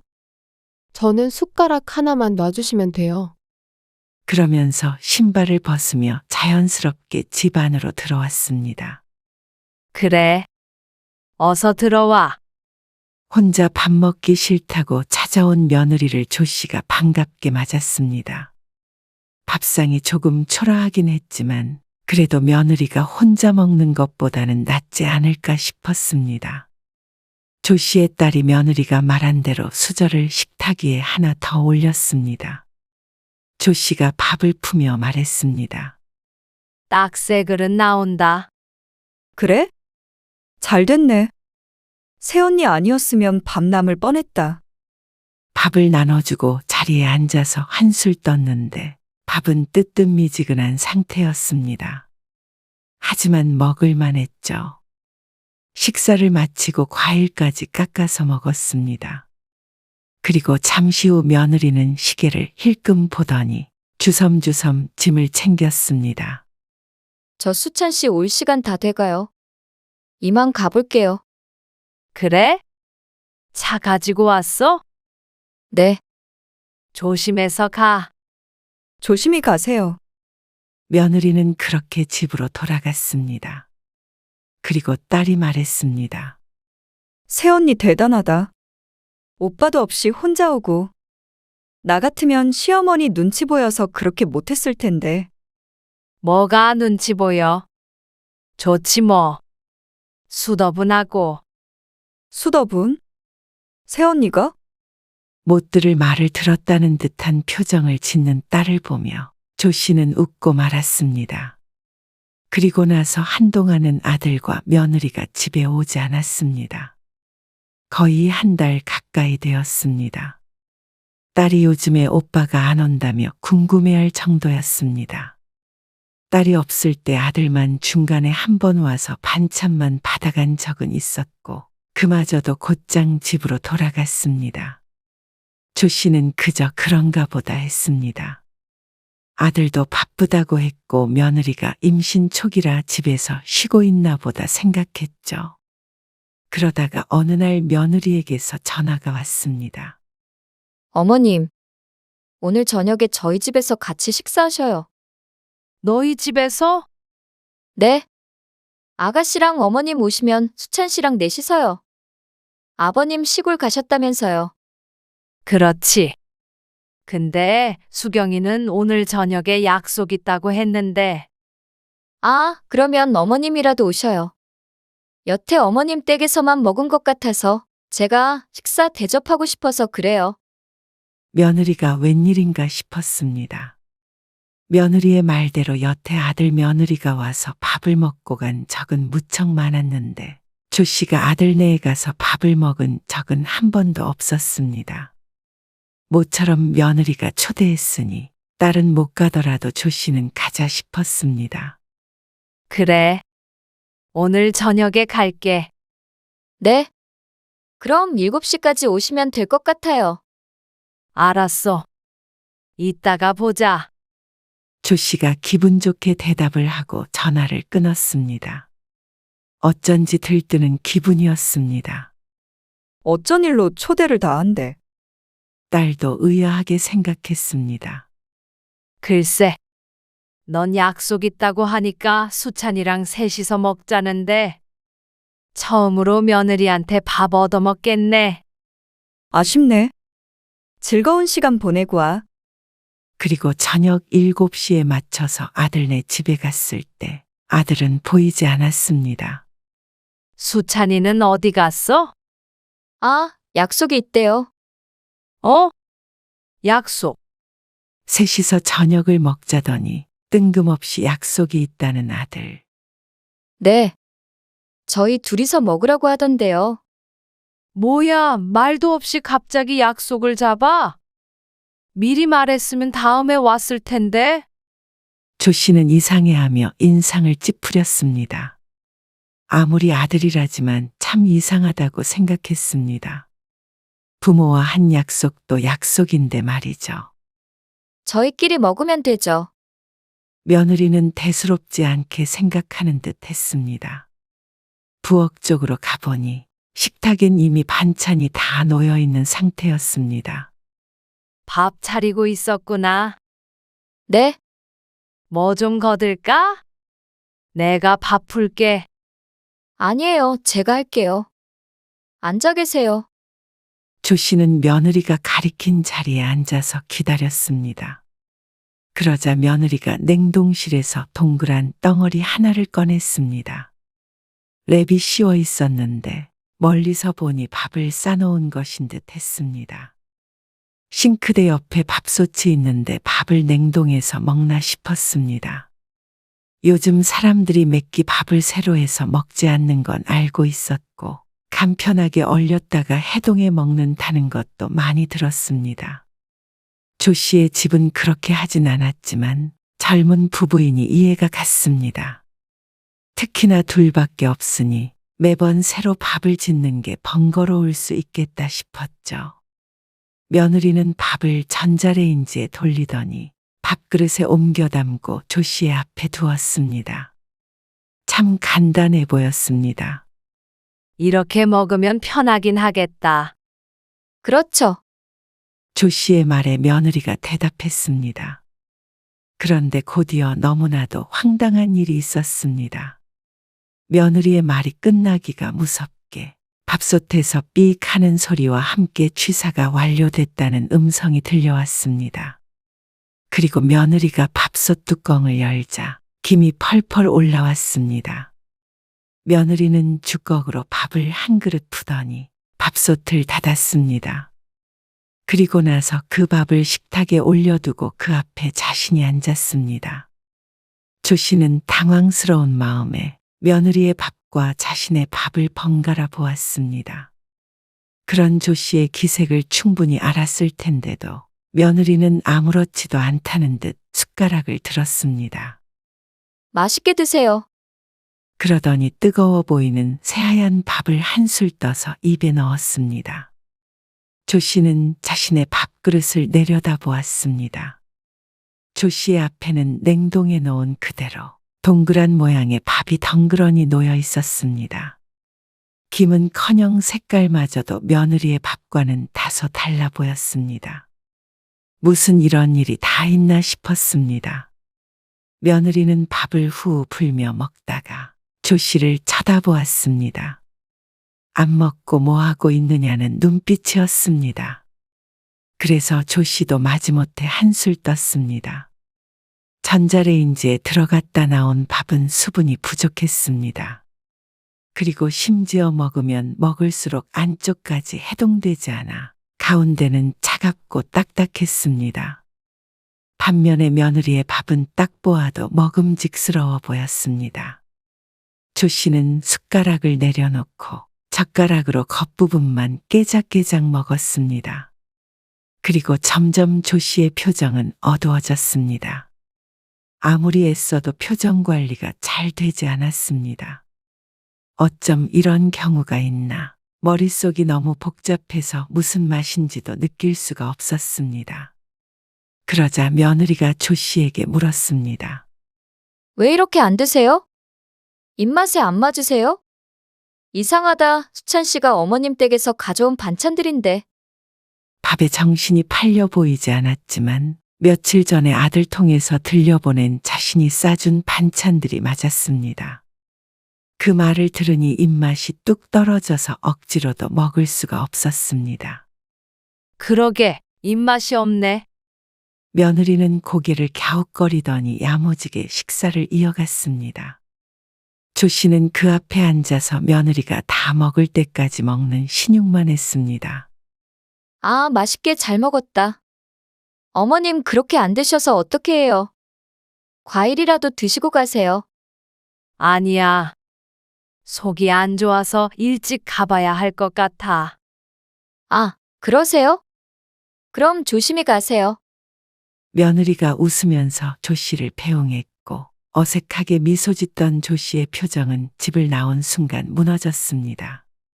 도대체 어떤 얼굴로 며느리를 봐야 하는지 몰랐습니다. 당황해서 아무 말도 못하고 나왔지만 너무나도 황당했고 어이가 없었습니다. 자신은 새로 지은 따끈한 밥을 먹으면서 어떻게 시어머니만 냉동밥을 돌려서 줄 수 있는지 몰랐습니다. 그것도 다 데워지지도 않은 밥을 말이죠. 얼굴이 벌개져서 집으로 돌아온 뒤에 한참을 앉아 있었습니다. 딸이 돌아올 때까지도 심장이 벌렁거려서 아무것도 할 수가 없었죠. 엄마, 왜 벌써 와 있어? 표정은 왜 그렇고? 밥이 맛이 없었나? 아니야. 맛있게 먹었어. 무슨 일 있었어? 딸이 조 씨의 얼굴을 보더니 추궁했습니다. 그래서 며느리와 있었던 일을 털어놓았더니 딸이 분개했습니다. 그런데 그냥 왔다고? 그럼 그냥 오지 어떻게 해? 밥상이라도 엎어버려야 할 거 아니야? 무거운 식탁을 어떻게 엎어? 농담하지 말고. 일어나, 엄마. 같이 가게? 어딜?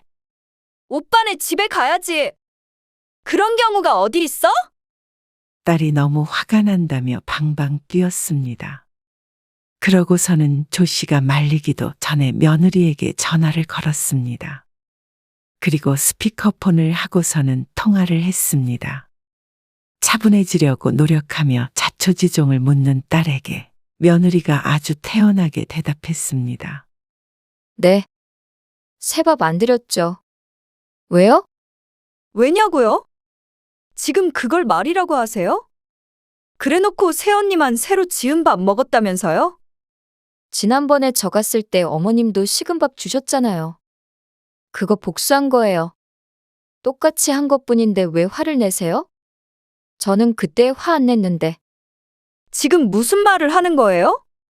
며느리의 말에 조 씨가 어안이 벙벙해 기억을 더듬었습니다. 언제 그런 적이 있었나 하고 말이죠. 그리고 이어지는 며느리의 설명을 들으니 갑자기 혼자서 조 씨의 집을 찾아왔을 때 김치찌개에다 먹었던 그 밥을 말하는 듯 했습니다.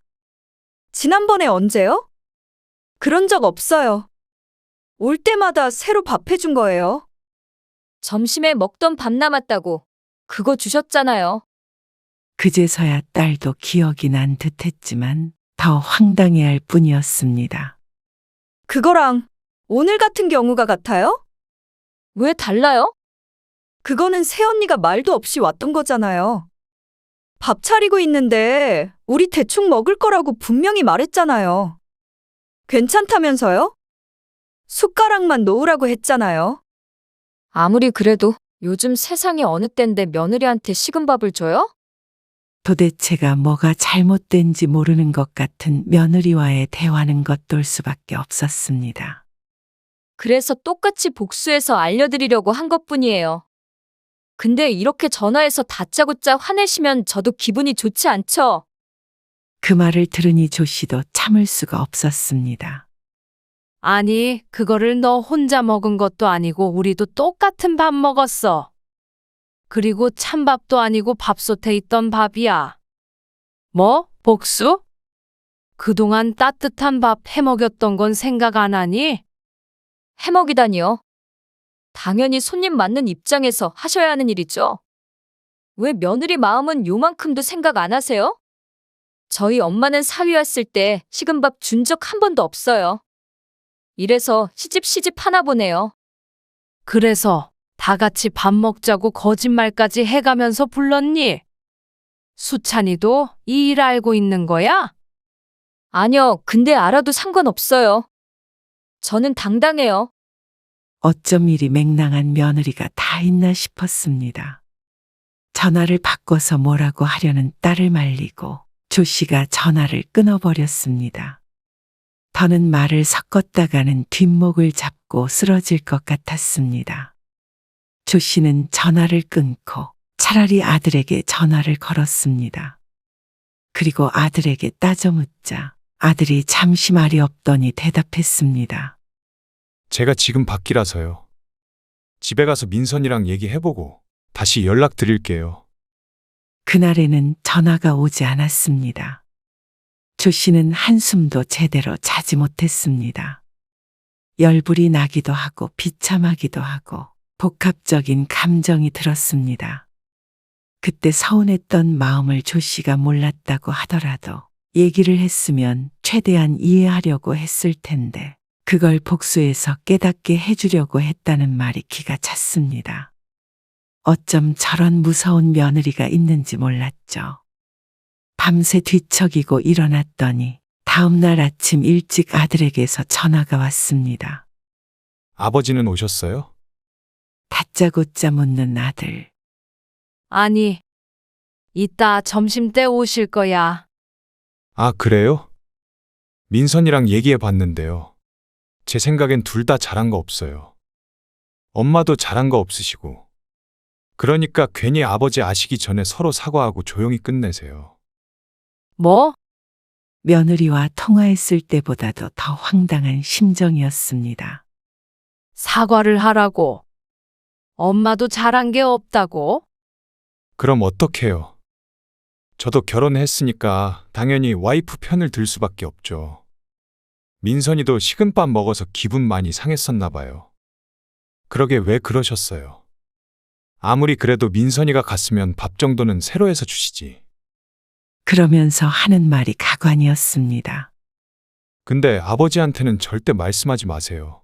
괜히 집안 시끄러워져요. 그러자 옆에서 듣고 있던 딸이 버럭 소리를 질렀습니다. 오빠 미쳤어? 아들은 아랑곳하지 않고 꼭 아버지에게는 비밀로 하고 화해하라며 전화를 끊었습니다. 딸이 아들에게 전화를 걸었지만 받지 않았습니다.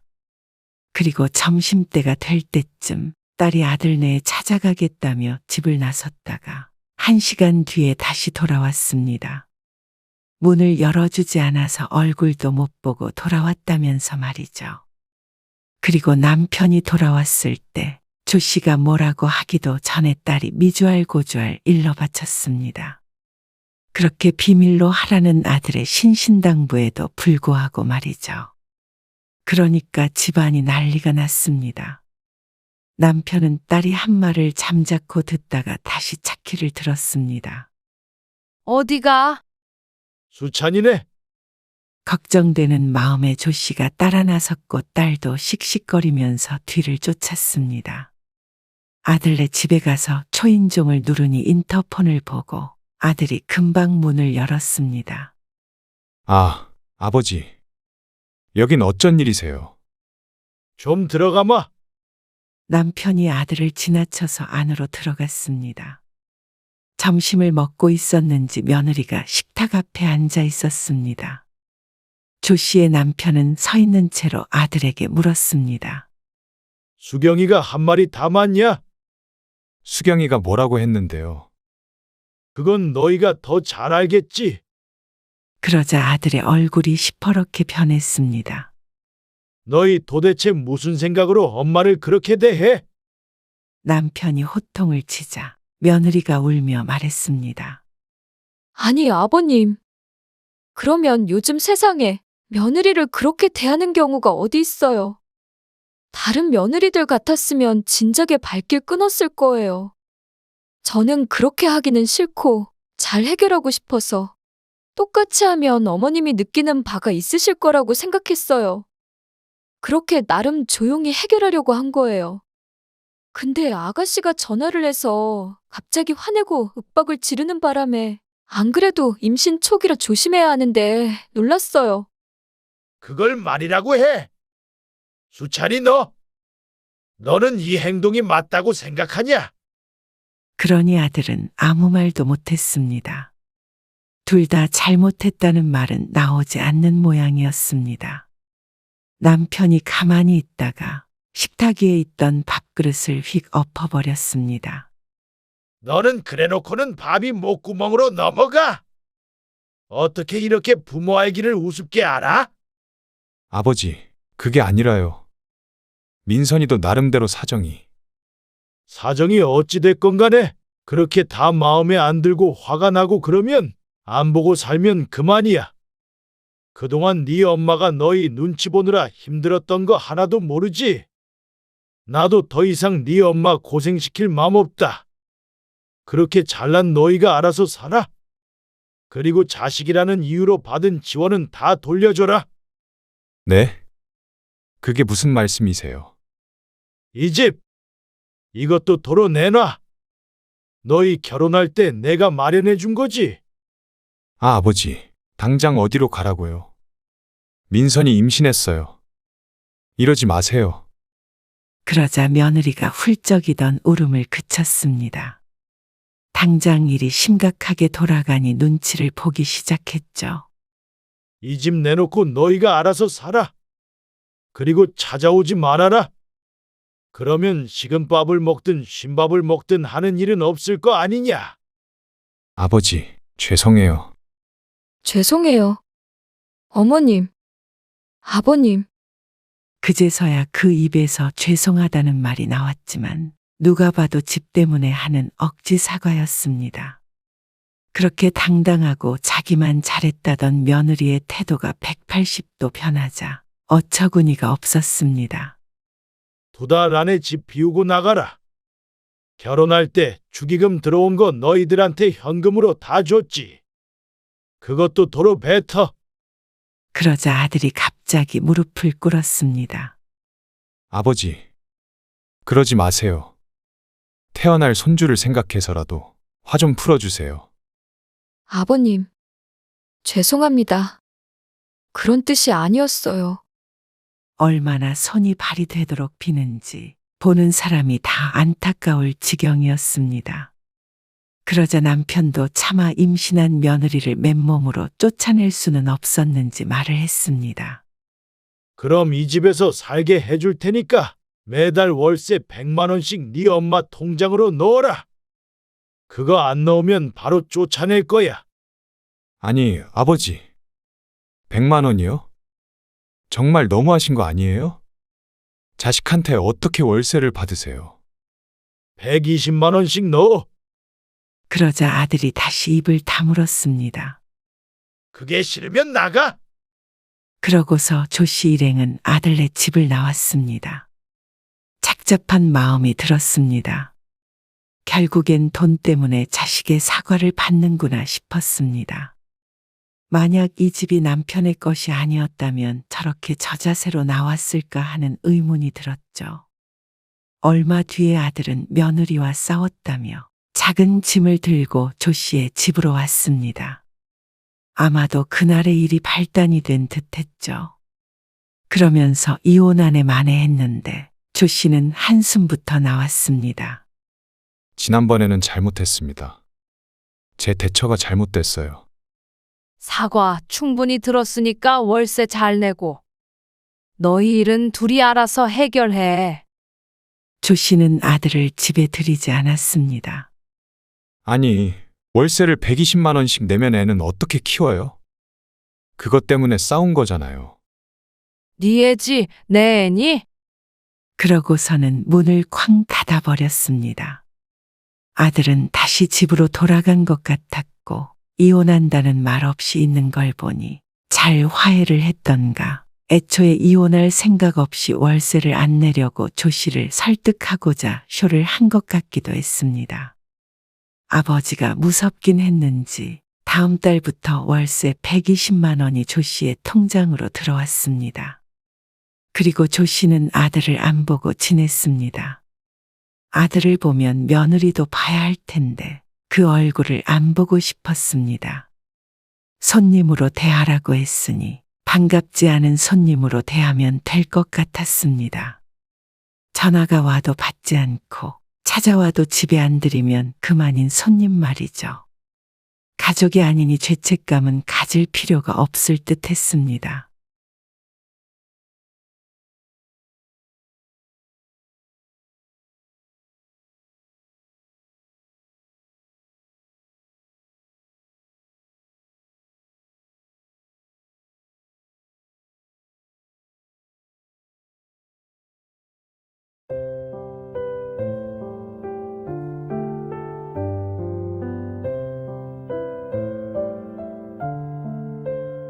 나중에 저희 애기 태어나도 이렇게 안 보고 지낼 자신 있으신 거냐고요?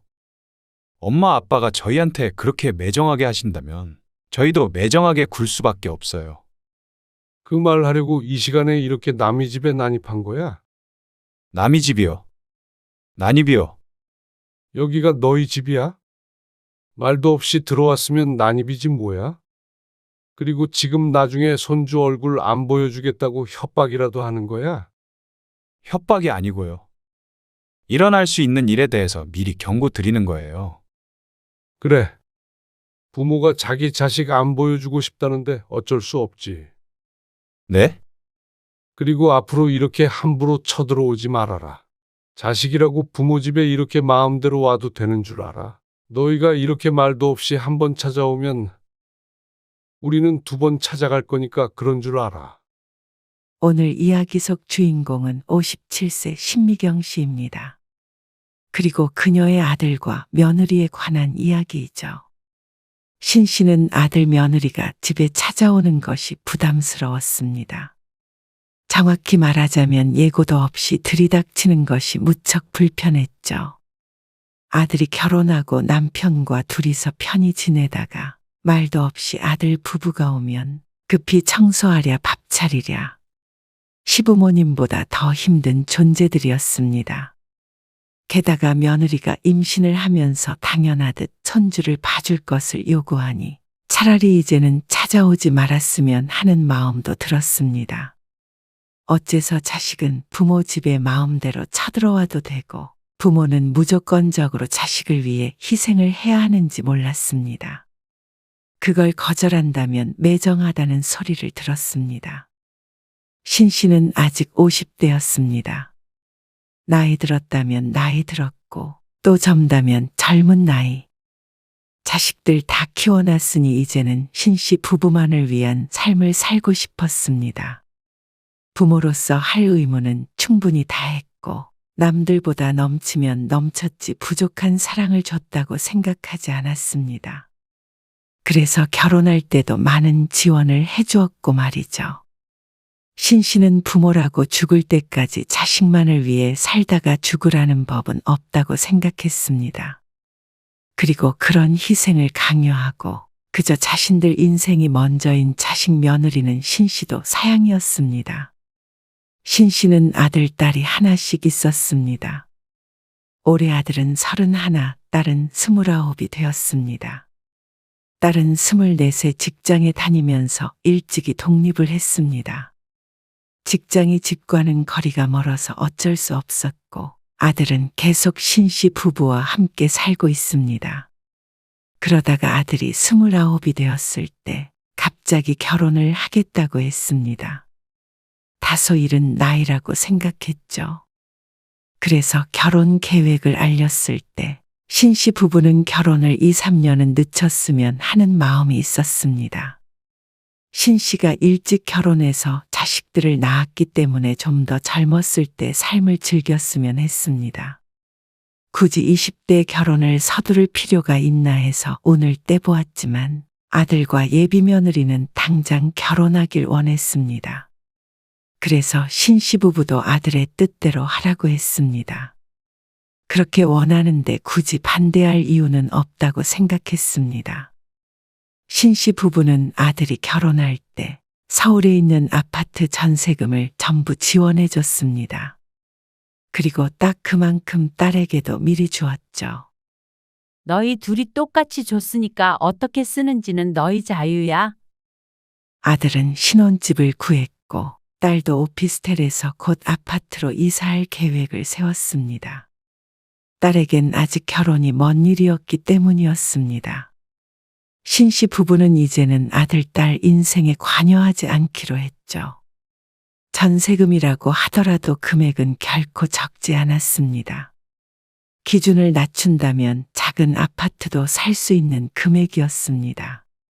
남편도 평생 기업에서 일을 했고 신씨도 젊어서 시작한 사업이 잘 되어 경제적으로 여유가 있는 편이었습니다.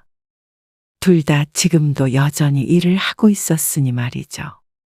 아들까지 결혼하고 나니 신씨 부부는 수십 년 만에 처음으로 둘이서만 지내게 되었습니다. 자식들 키우느라 그리고 부모 봉양하느라 여태까지는 둘만 있는 시간이 거의 없다고 봐도 무방했습니다. 민우까지 나가면 허전할 줄 알았는데 좋네. 신씨의 솔직한 심정이었습니다. 딸은 일찍이 독립했고 같이 살던 아들까지 나가면 쓸쓸할 줄 알았습니다. 물론 그런 감정도 있긴 했지만 그것보다도 편하다는 감상이 더 컸습니다. 어쩔 땐 꼭 신혼으로 돌아간 듯한 기분도 들었습니다. 아, 잘 먹었다. 배부르니까 설거지하기 귀찮네. 뭐하러 지금 해? TV 좀 보다가 소화되면 내가 할게. 그럴까? 흉볼 사람도 없는데. 그래. 정 귀찮으면 내일 하면 되고. 신씨는 남편과 함께 식탁 앞에 앉아서 키들거렸습니다. 신씨 부부는 아들이 결혼한 후 자유롭고 편하게 지냈습니다. 설거지를 나중으로 미루기도 하고 집이 조금 지저분해도 뒀다가 남편과 서로 몰아서 함께 치우기도 했습니다. 그 과정에서 네가 해라 내가 해라 하면서 재미있게 지냈죠. 쉬는 날엔 둘이 아무것도 안 하고 소파에 누워 뒹굴뒹굴 하루 종일 영화 봤다 드라마 봤다 하기도 했습니다. 어른 눈치 보느라 자식 눈치 보느라 못했던 것들을 다 해보며 모처럼 좋은 시간을 보냈습니다. 그러다 보니 남편과 더 사이가 좋아진 것 같은 기분이 들었죠. 그런데 이런 평화는 금방 깨졌습니다. 엄마, 저희 왔어요. 어? 말도 없이 무슨 일이야? 그냥요. 저녁 같이 먹을까 하고요. 혜영이도 오고 싶어 해서요. 얘는 전화도 없이. 퇴근해서 바로 온 거라서요. 아직 식사 안 하셨죠? 그렇지? 어서 들어와. 아들이 며느리와 함께 찾아왔습니다. 마침 저녁을 먹으려던 참이긴 했습니다. 하지만 대충 있는 것에다 먹으려던 계획이 틀어졌습니다. 며느리가 왔으니 밥상이 초라해서는 안 될 것 같았죠. 신씨는 급하게 냉장고를 뒤져서 요리다운 요리를 했습니다. 덕분에 식사 시간이 30분이 지연이 됐습니다. 그래도 아들 며느리 얼굴을 보니 반갑기는 했습니다. 결혼하고 나서는 자주 못 볼 줄 알았는데 이렇게 자발적으로 찾아오니 요즘 사람들답지 않다는 생각을 했습니다. 그 뒤로도 아들 내외는 자주 신씨의 집에 방문했습니다. 며느리도 신씨에게 잘하려고 노력하는 게 눈에 보였습니다. 신씨 부부의 짐작으론 처음 결혼할 때 신씨 부부가 결혼을 반대한 것으로 느껴서 그런 듯 했습니다. 이렇게 자주 올 필요 없어. 너희 결혼한 거 우린 좋아. 우리 며느리도 예쁘고. 그러니까 너희도 신혼 즐기고 굳이 이렇게 안 와도 돼. 아, 저희가 좋아서 오는 거예요. 네. 맞아요. 그러니 불편할까봐 그랬지. 안 불편해요. 하지만 신 씨가 굳이 아들네에게 이렇게 얘기한 이유가 있었습니다. 사실 아들 부부가 불편할까봐 그랬던 것이 아니라 신 씨가 불편해서였습니다.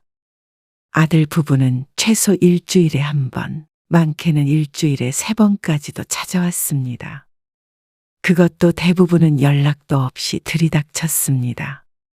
아마 아들이 살던 집이라 편하게 오는 것이겠지만 신 씨는 결코 아들의 방문이 편하지 않았습니다. 아들만 오는 것이 아니기 때문이었습니다. 집도 치워야 하고 반찬에도 신경을 써야 하고 남편도 옷도 편하게 입고 있지 못했습니다. 여러모로 부담스러웠습니다. 특히나 평일에 퇴근 후에 좀 쉬려고 하는데 찾아오면 곤욕스러웠죠. 혹시라도 아들네가 서운할까봐 애둘러 말했지만 아들 며느리는 전혀 알아듣지 않았습니다. 예전에 시어머니를 모시고 살기 전에도 같은 동네에서 살았지만 시어머니도 이렇게 무작정 찾아온 적이 없었습니다. 아무리 늦어도 전날에는 꼭 연락을 주었었는데 자식이라는 이유로 이렇게 아무 때나 찾아오는 게 당연한 것인지 마음이 불편했습니다. 자주 오는 것도 그랬지만 오더라도 제발 아무 때나 연락도 없이 오지 않았으면 했습니다. 그래서 아들에게 따로 얘기할 수밖에 없었습니다. 그런데 그걸 가지고 아들은 굉장히 서운해했죠. 보통은 자식이 찾아오면 좋아하지 않아요? 그럼 최소한 하루 전에라도 연락을 달라는 말이지. 그냥 퇴근하면서 오고 싶어질 때 오는 거예요. 너는 그렇다 쳐도 혜영이는 불편할 거 아니야? 이렇게 자주 오면 아니요. 혜영이가 오자고 하는데요. 근데 좀 서운하네요. 장모님이 안 계시니까 엄마가 엄마처럼 좀 해주세요. 그렇게까지 말하는데 더 말을 보태기가 힘들었습니다. 친정엄마가 일찍 돌아가신 며느리의 마음을 받아달라는데 불편해도 좀 참자 싶었습니다. 아들은 되도록이면 연락은 주겠다고 했지만 잘 지켜지지는 않았습니다. 저희 왔어요. 그래. 왔냐? 안 그래도 올 때가 됐다 싶어서 신 씨의 남편도 아직 옷을 안 갈아입은 채였습니다. 그런데 아들이 놀라운 소식을 전했습니다.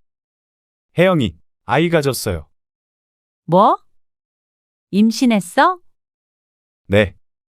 그러면서 행복하다는 듯이 서로 마주보고 웃는 아들과 며느리. 너무 축하해. 신 씨는 기뻤습니다.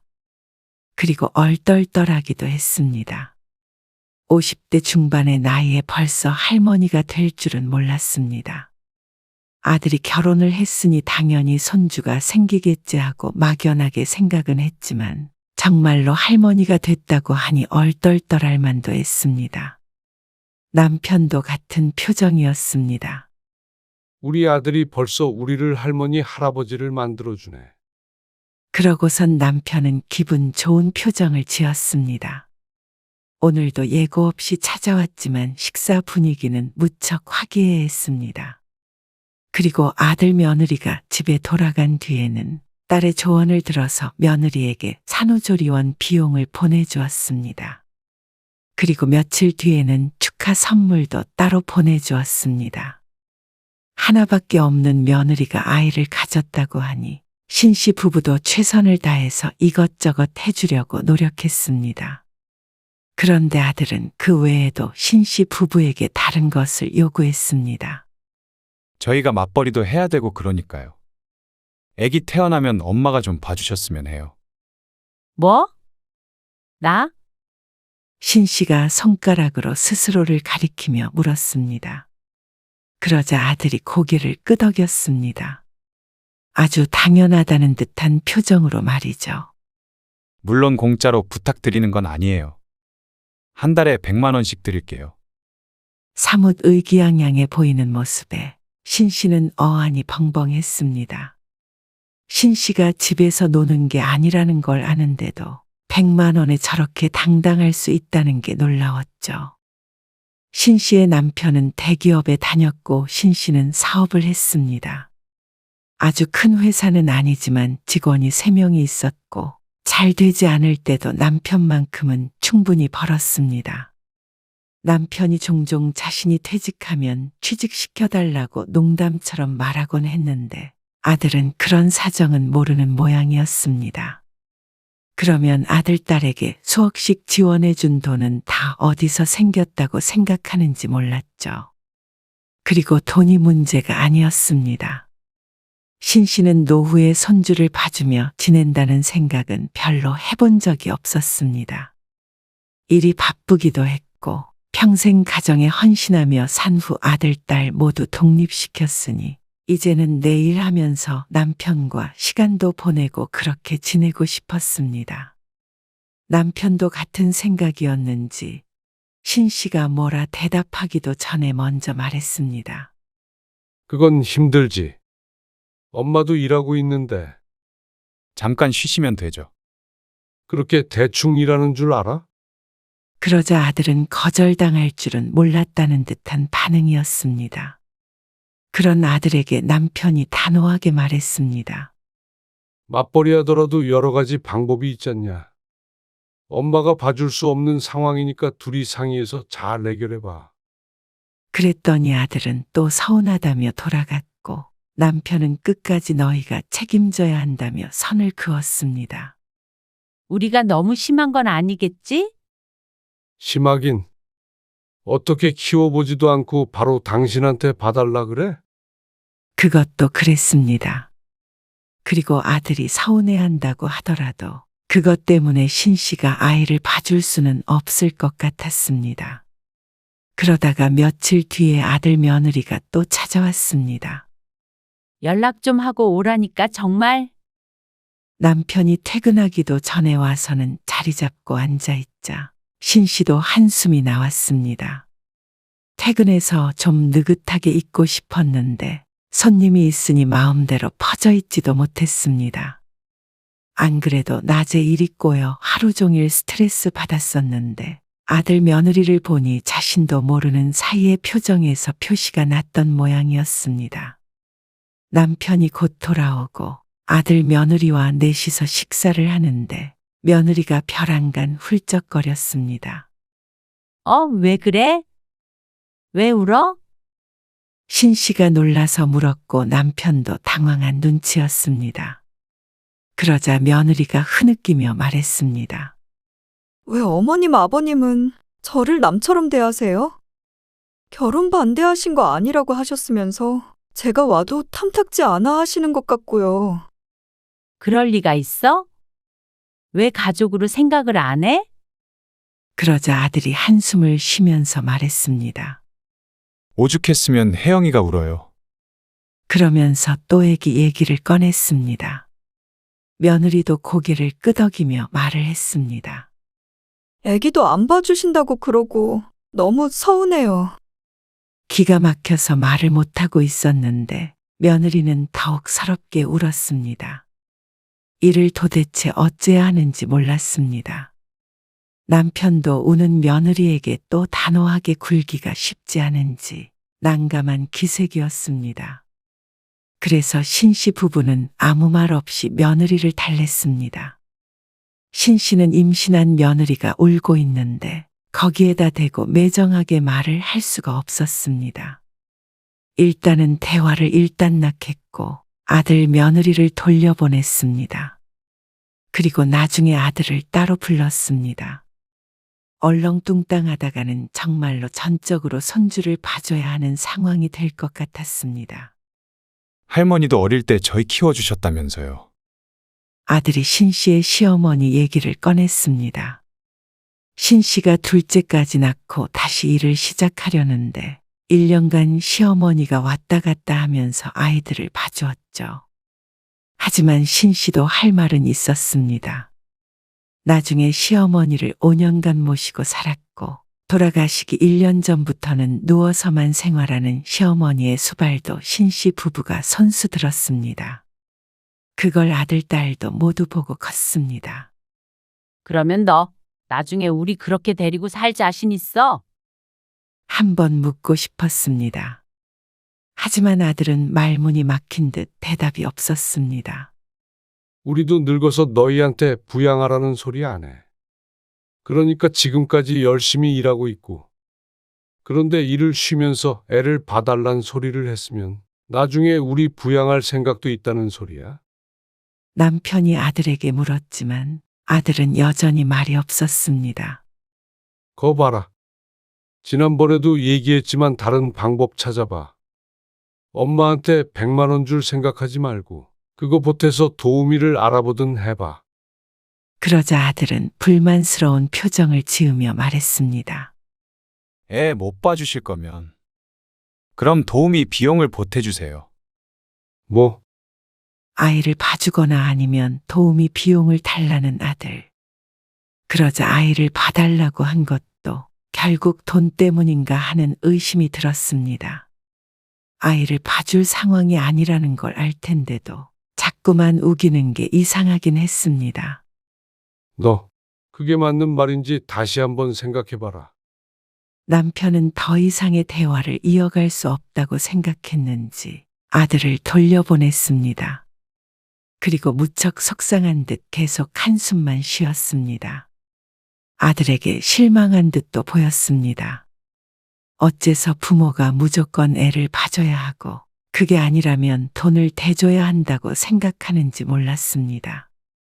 혹시나 하는 마음에 신씨가 주변에 물어봤는데 아이를 봐주는 도우미 비용이 한 달에 300만 원 정도 한다고 들었습니다.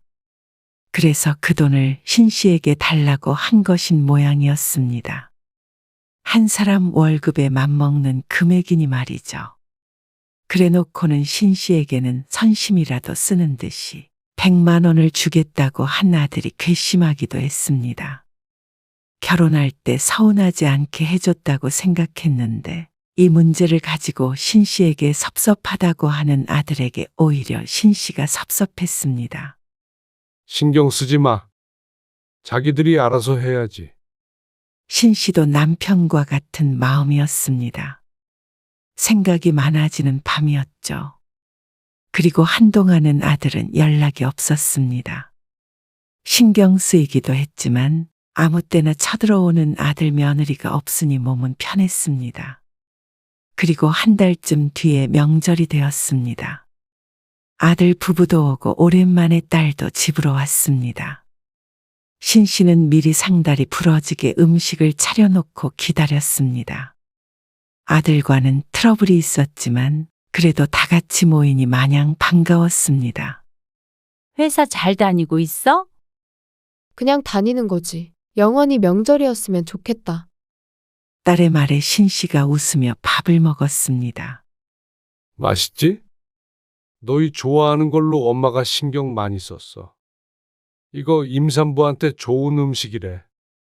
남편이 며느리 앞으로 반찬을 밀며 말했습니다. 다들 맛있게 먹는 것을 보니 아침부터 분주하게 움직인 보람이 있었습니다. 그런데 거의 식사가 끝나갈 때쯤 아들이 또 좋았던 분위기에 찬물을 부었습니다. 또 똑같은 말이었습니다. 애를 봐주거나 도우미 비용을 대주거나. 이제는 신씨도 화가 났습니다. 도우미를 못 구하겠으면 둘 중 하나가 휴직하고 어느 정도 클 때까지 애 보면 되잖아. 그래도 도우미를 쓰는 게 이득이면 그렇게 하면 되고. 그걸 왜 엄마 아빠한테 달라고 하는 거야? 요즘 도우미 쓰는 게 얼마나 비싼데요. 참, 그래놓고 엄마한테는 100만 원 준대. 그건 그래도 그 정도는 다 부모님이 대주는 추세예요. 너 결혼한다고 집 해줬고 아이 생겼다고 해서 산후조리원 비용도 줬어. 선물도 따로 줬고 그 정도면 충분하지 않아? 맞벌이 하면서 애 키우는 게 얼마나 힘든데요. 그렇다고 하더라도 너희가 돌봐보고 너무 힘드니 좀 도와줘라 하는 것도 아니고 말이야. 무조건 부모 보고 책임지라는 게 말이 돼? 다들 쥐죽은 듯 조용해졌습니다. 딸도 조용히 젓가락을 내려놓았습니다. 그리고는 눈치를 보며 눈을 대굴대굴 굴렸습니다. 그런데 또다시 울음을 터뜨리는 며느리 때문에 분위기는 더욱 엉망이 되었습니다. 뭘 했다고 눈물을 흘리는 것인지 몰랐습니다. 꼭 임신한 며느리를 괴롭히는 못된 시어머니가 된 것 같아서 마음이 좋지 않았습니다. 하지만 여기서 이야기를 마무리 짓지 못하면 또다시 찾아와서 엉뚱한 소리를 할 것만 같았습니다. 왜 또 애를 울리세요? 다들 애기 생기면 할머니, 할아버지가 손주 봐줘요. 원망 섞인 아들의 말에 남편이 언성을 높였습니다. 누가 너희한테 애 낳아달라고 했냐? 어째서 당연히 할머니, 할아버지가 봐줘야 하는 거야? 그게 아니면 돈을 달라고? 이건 자식이 아니라 날강도가 따로 없네. 날강도라니요. 이러니까 혜영이가 서운하다고 우는 거잖아요. 아들이 억울하다는 듯이 말했습니다. 기가 차서 말도 나오지 않았죠. 딱 그 집까지가 엄마 아빠 할 도리는 한 거야. 그러니까 너희 가정은 너희가 알아서 해. 왜 이렇게 매정하세요? 애 안 봐줬다고 매정하다고 하는 너희들이 매정하다. 집에 와서 이렇게 맛있는 거 먹고 좋은 시간 보내고 그런 거 다 좋아. 그런데 그 이상의 희생까지는 요구하지 말어. 부모도 부모의 인생이 있는 거야. 이런 거 저런 거 다 떠나서 엄마 아빠 이제 곧 환갑인데 이제는 둘이 좀 편히 지내자. 지우 너도 새겨들어. 남편이 딸에게 말했습니다. 자기 일이 아닌 듯 강 건너 불구경하듯 앉아있던 딸이 화들짝 놀랐습니다. 나? 그래. 너도 나중에 결혼하면 애 봐달라느니 그런 거 하지 마. 결혼도 안 했는데. 나중에 딴 말 하지 말란 소리야. 둘 다 똑같이 안 봐주는 거니까. 아들의 얼굴이 울그락불그락해졌습니다. 화가 난 건지 억울한 건지 모르겠지만 이번 일로 확실히 신씨 부부의 뜻을 알아들은 것은 같았습니다. 엄마 아빠도 더 나이 들면 좋은 시간 보내려고 해도 못 보내. 15년, 20년. 그 정도 지나면 여행이나 마음껏 다니겠어. 안 그래도 요즘 무릎 아파서 죽겠는데. 그렇게 원망하는 눈으로 쳐다봐도 소용없어. 매정하다고 생각할 수도 있겠지만 그것도 어쩔 수 없어. 나도 손주 태어나면 당연히 예쁘겠지. 너희 힘들 때 한 번씩 봐줄 수 있어, 당연히. 근데 너희가 한 부탁은 들어줄 수 없어. 이 대화는 이번이 마지막인 걸로 하자. 신씨도 정말 마지막이라고 생각하고 아들에게 못을 박았습니다. 대답이 없길래 아들도 납득은 못했어도 무슨 말인지는 충분히 알아들은 줄 알았습니다. 과일 먹자. 남편이 과일을 가지고 나왔고 신씨는 며느리의 어깨를 토닥거렸습니다. 너무 상심하지 않았으면 하는 마음이었습니다. 아들은 한참을 말없이 앉아 있다가 이내 과일도 먹고 평소처럼 대화를 나눴습니다. 며느리도 눈물을 그쳤고 말이죠. 신씨는 마음속으로 안도를 했습니다. 요즘 가장 신경 쓰이던 일이었는데 마무리가 잘 됐다고 생각했습니다. 지우 너는 남자친구 없어? 있긴 있지. 있긴 있는 건 뭐야? 아직 결혼 생각은 없다는 거지. 그러면서 딸은 아들을 힐끔 바라보았습니다. 그러자 아들도 그 눈길을 느꼈는지 인상을 찌푸렸습니다. 그의 딸은 어깨를 으쓱하고 말았습니다. 아들은 다음날 오전에 밥을 먹고 처가에 간다며 집을 나섰습니다. 장인어른만 계시니 서두르겠다며 일찍 일어났고 딸은 좀 더 있다가 다음날 가겠다고 했죠. 그리고 그날 이후로 아들은 조금 변했습니다. 자주 하던 전화도 뜸해졌고 어떨 때는 신씨가 전화를 걸어도 받지 않았습니다. 부재 중 전화가 떠 있을 텐데도 다시 전화를 주지 않는 경우도 있었습니다. 아무래도 명절에 기분이 상했던 것 같지? 뭐하러 신경 써? 안 받으면 하지 마.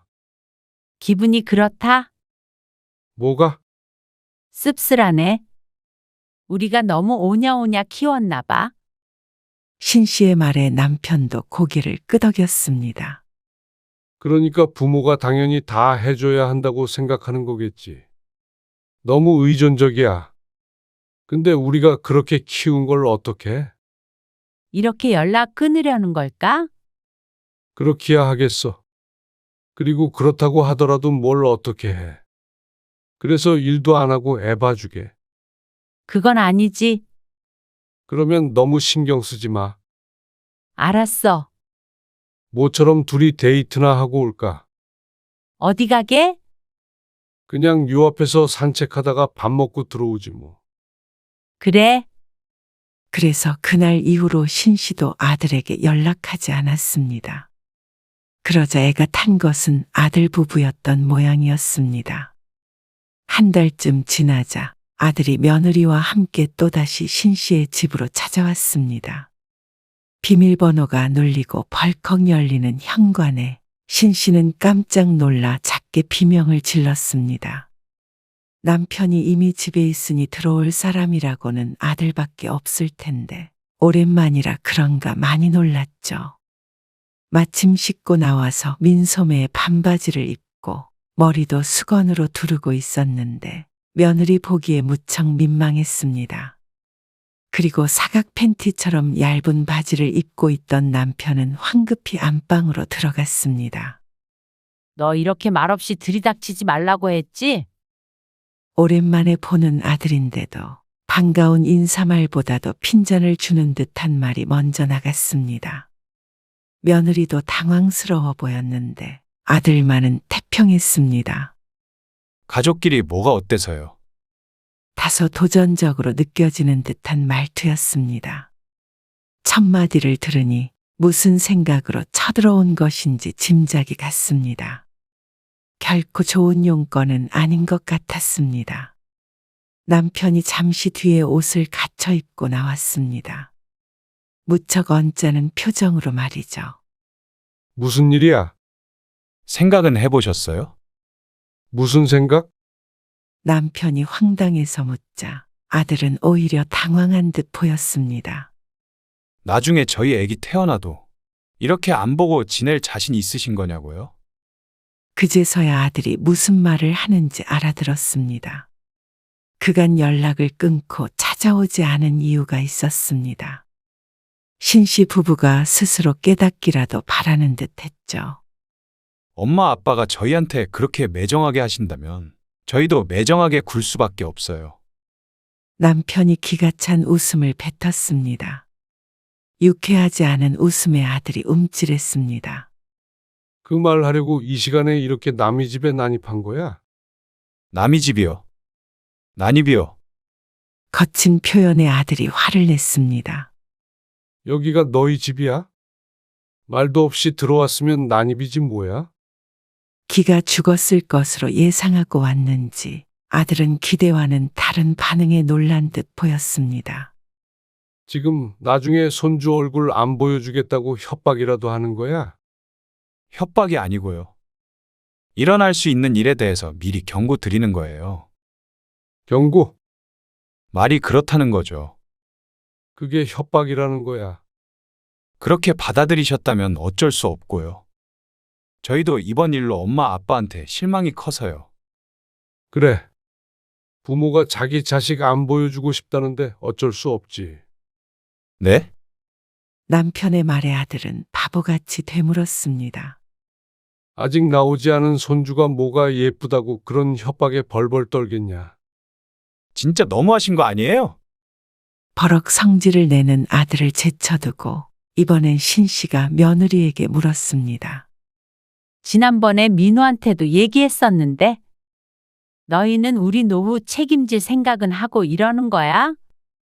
나중에 나이 들면 우리랑 같이 살면서 병수발도 들고 그렇게 살래?